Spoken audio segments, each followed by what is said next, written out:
प्रस्ताव आज कांग्रेस कार्य समिति की बैठक में पारित हुए। पहला प्रस्ताव इस देश के 62 करोड़ आंदोलित किसान, खेत मजदूर और गरीब जो सड़कों पर हैं उनको लेकर है और कांग्रेस कार्य समिति ने बाकायदा ये नोट किया कि मोदी सरकार बजाय किसानों के जख्मों पर मरहम लगाने के, बजाय लाखों किसान जो ठिठुरती सर्दी में अपनी कुर्बानी देकर भी न्याय की गुहार लगा रहे हैं, उनकी मांग मानने के, देश के किसानों, खेत मजदूरों और गरीबों को एक षड्यंत्रकारी तरीके से देशद्रोही साबित करने में लगी है। इसकी कड़ी निंदा करते हुए कांग्रेस कार्य समिति ने किसानों, मजदूरों और गरीबों की मांग को दोहराते हुए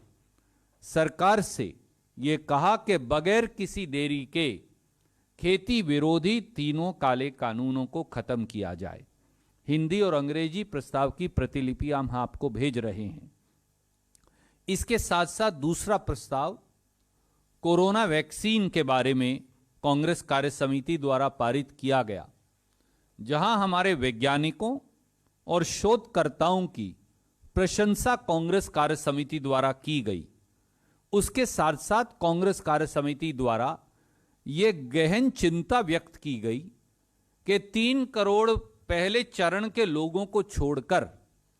मोदी सरकार द्वारा कोरोना के टीकाकरण को देश की बाकी 135 करोड़ जनता को कोरोना का टीका लगाने बारे ना कोई प्लान है, ना कोई समय सीमा है। संगठन चुनाव को लेकर, जैसा श्री केसी वेणुगोपाल जी ने कहा,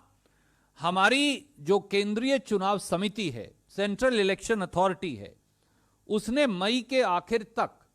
कांग्रेस अध्यक्ष पद का चुनाव करने का स्केड्यूल दिया था। कांग्रेस कार्य समिति के सदस्यों ने एक मत से यूनैनिमसली कांग्रेस कार्य समिति में अपने विचार रखते हुए कहा कि मार्च से लेकर मई के अंतराल में 5 राज्यों के जो चुनाव होने हैं उसकी पूरी प्रक्रिया, चुनाव की तैयारी पूरी उस समय हो रही होगी और मई में वोटिंग हो रही होगी, चुनाव पूरा चल रहा होगा।